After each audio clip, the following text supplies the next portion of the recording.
Hi everyone, welcome back to another short tutorial. In today's video, I'm going to show you how to create a share folder on your Windows 11 computer and access it on iPhone. By doing this way, you can also share the files between your iPhone and your Windows 11. So first thing on Windows 11, we will create a new folder. We name it test and we just simply share as we shared normally on our Windows 11 computers. So we will click share. You can limit the number of simultaneous users and then give permissions full control to all. Click apply, OK.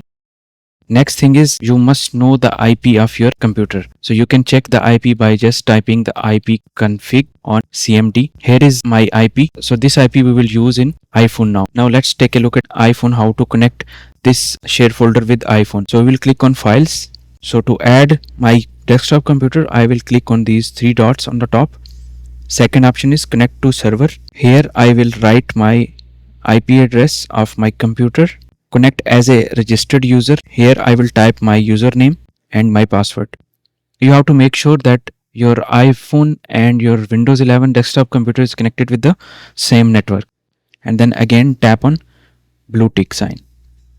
So here you can see this test folder we just created on the Windows. So here I will create a new file. Let's say I will create a notepad file and I will name it test file.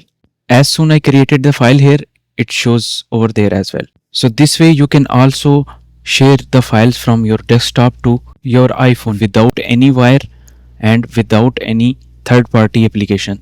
So that's it for today's video. See you in the next one.